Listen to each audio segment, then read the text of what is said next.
Boss Gio, saan nanggaling yung pangalan dyan? Ikaw nakaisip o yung Boss Gio Pares? Okay, good question po yan. Kasi po ako nga ay nasa franchise, yung delivery kong product company, brand sa Kuwait, ginaya ko po dito sa Qatar. So, hindi po ako na-expose sa pirates, sa mga, alam mo yung normal, typical na kayo ipapirate, kasi you have to do the same thing. So, hindi po pwede kasi may pinarmahan po ako. Kasi ako lang po yung approve ng US, pinaka main office ng US na mag-create, mag-develop ng kanilang produkto. Kahit popcorn na po yun, hindi yung basta popcorn. Kasi gourmet popcorn siya lang. Yung parang mushroom. Okay, lahat po ng ingredient niya, important po yan. Hindi po lahat pwede yung makagawa niya, napakahirap. And then, dahil ako lang yung sa GCC na tinatawag crunchy technology, talagang pwede mag-develop. So, sinuha po ako ng napakagandang offer ng napatayan sa and then yun po, hindi na po natuloy. Nag-operations na po ako mga 7 years po. And then involved po ako sa mga international events. Yun po. And then yung Boss Gio, pinalitan ng sponsor ko pangalan ko as Gio Jones. Pati po, employee profile ko ng kagay Gio Jones. Wala po nakakaalam na nandun ko po pangalan si Joe Van Dyke. So parang ano mo siya? Screen name po. Yung sponsor Wow. nagbigay sa akin ang pangalan na. Para hindi ka Hindi po ako ma-expose sa kasi para yung communication ko sa mga suppliers mabilis po. Kasi ilalabong din na talaga ako ng Jubat dahil sa ako ay nagpapatakbo ng operation ng Dubai at sa yung dito para nagkaroon ng full politics kasi client lang nila, laking client po ng Kuwait operation sa Dubai. Pag sinabi niya, pag sinuplayan mo si Juban sa Qatar, hindi na kami bukas sa atin. Diba? So, nagkaroon po ako sa then, dahil nga po ako na minamanage na company dito, I have a budget of 250,000 a year for marketing and so yung mga community na kailangan ng support, mga sports organization, ibibigyan ko po sila pag lumapit ko sa sponsorship.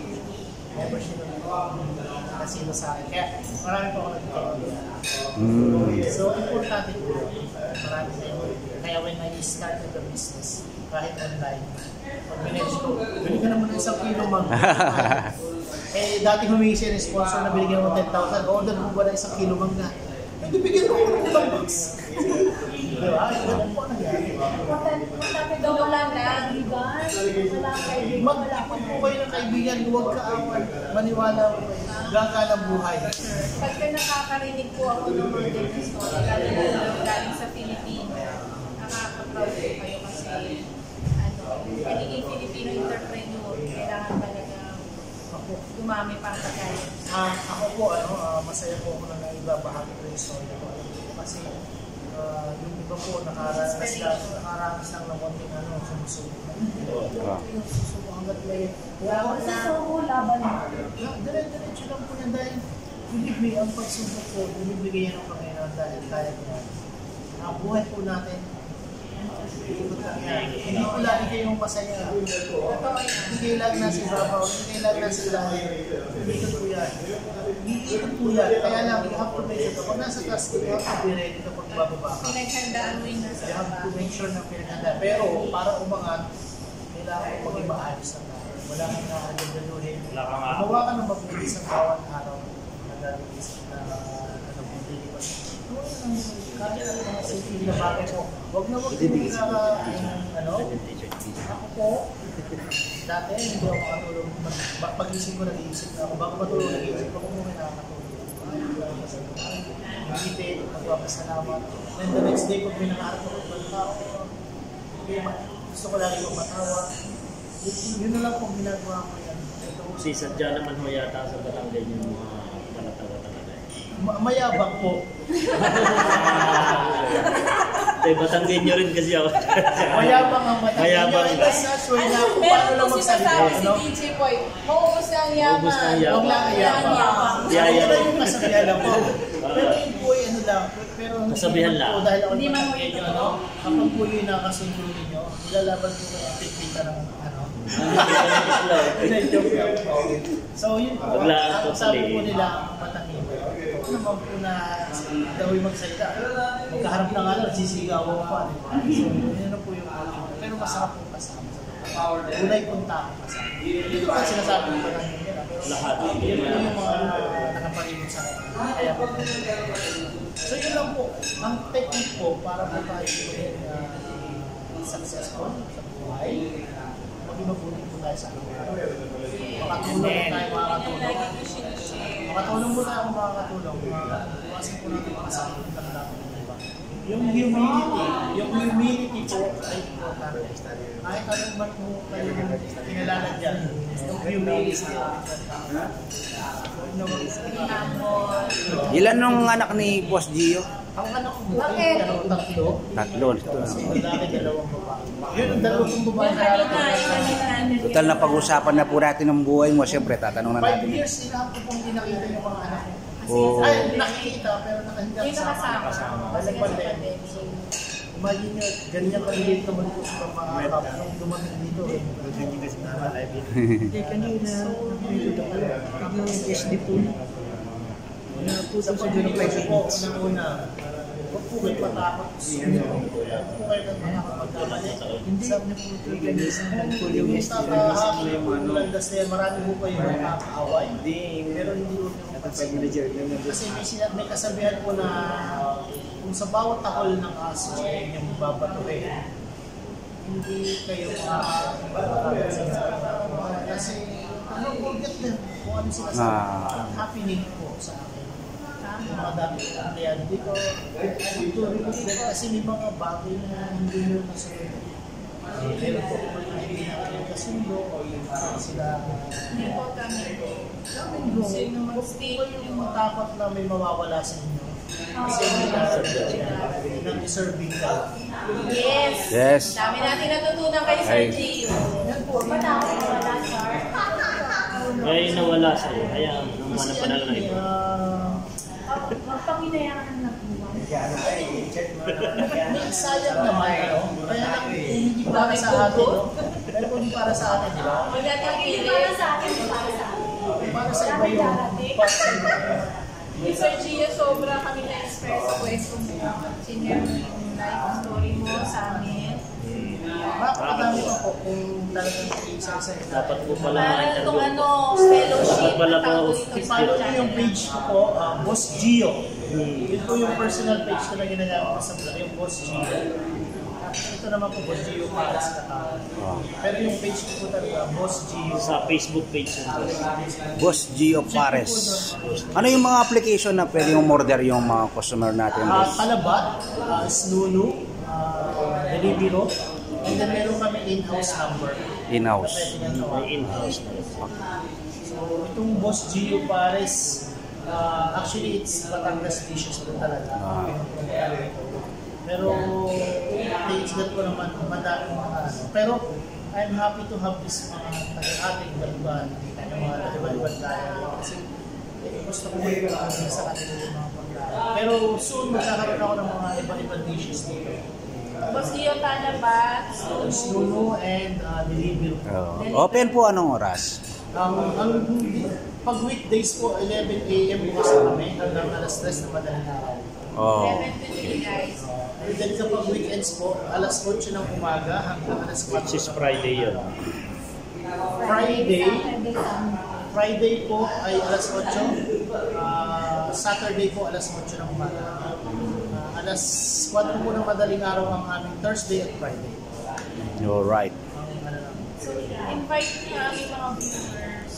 Doon po sa BFF team, yung mga followers po nila at saka sa Doha po, please like, subscribe po, support po. Nakakatuwa po dahil I can see kung ano yung hangarin nila kasi we started like you guys, no? Dumami kami dahil sa intention namin. na maganda sa kapwa. Mm. So ang Team Payami po kasi, I will share it with you that hindi po for pain. Okay? Hindi po kami pataasan. Pero iaangat po namin ang lahat. No? Wala po sa aming inggitan. Kung kayo sino na kailangan po ng tulong namin, pinupush po namin sila pataas. Ano po yun? Ano po ni Isan Alice yun ng Soyangin? Wala kami lahat itataas. Wala po may iiwan sa mga. Wala po yung mga kagaya namin na head ng Team Payami. Hindi po sarili namin iniisip ito. Iniisip po namin.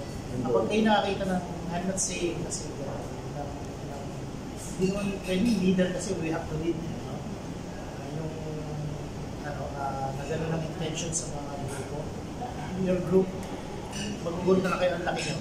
It's happening po sa Team Payami. We started 3. Now ilan po kami. May second season na po kami. Bigla po lumaki. Nowhere po sa atin nila po. Gano'n na nagulat tayo. Most main project kami on December for the Distress Filipinos sa Polo. Knock my door. Masupport kayo sa amin. Siguro ang Team Payami by then may kakayahan tumulong financially. Alright. Palakpakan naman natin si Boss Gio Pares. Alright! Kapatid, thank you very much. Guys, we're going to have going to launch po yung Timbo. Ito pong Timbo ay active na sa ibang bansa. Okay, so Meron na ako niyan. we're going to start po. Balik kayo ako sa Sheraton. Yes, ma'am. Yes, ma'am. So, ito po, isa pa rin ito na nagtiwala sa atin sa Team Payami, ang MPP group po. Malaki po yung expectation nila sa Timbo. Guys, please follow. Guys, please share yung Timbo. May link po doon. Register lang po kayo. And then magkakaroon po kayo ng virtual number. Philippine number po yun. Pwede nyo pong gamitin. Under Smart. Yes, boss.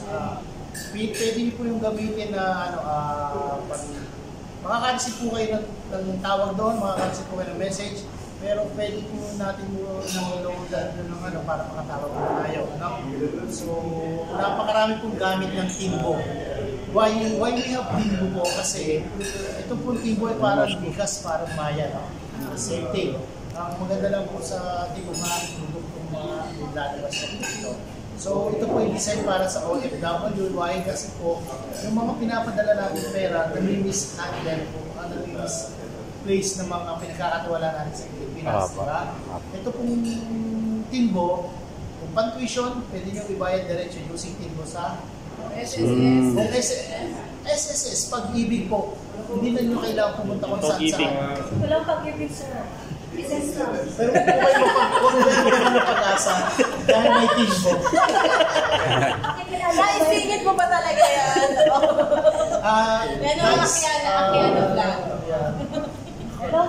Timbo po, business, register po sa Timbo. Kailangan tayo Guys, mga 5,000. register sa Timbo and then please, screenshot nyo po yung number kasi may rapid.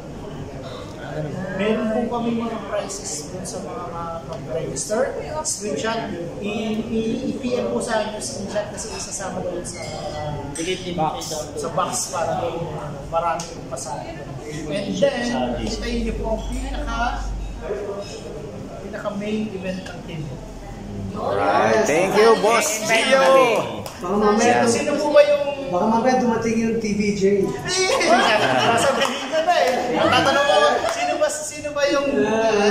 Okay? Of course. Posible mo yun. Yes. Kaya kung keep in touch guys kasi it's a vlogger influencer events. Yay! Alright. And then, Grabe. sasabihin ko na to kasi magkaroon po tayo ng influencer vloggers gala nights. Wow. So, lahat po ng mga influencer vloggers yung event, magkaroon po tayo ng isang events para sa mga vloggers. Wow! Wow. Suportahan ng mga collab. Galing, galing, galing. Yun po yun. First time po yung mangyayari. Yes. Galing, boss. Hindi naman. Hindi mangyayari. Talaga. One text, So, okay na. thank you very much po. Again. Thank you, Boss Gio. Sabi.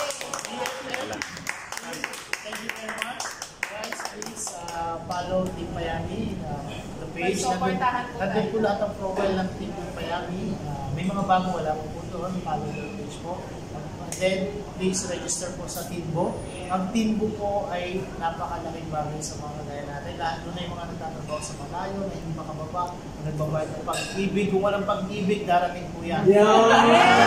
Hanapin niyo po si Timbo.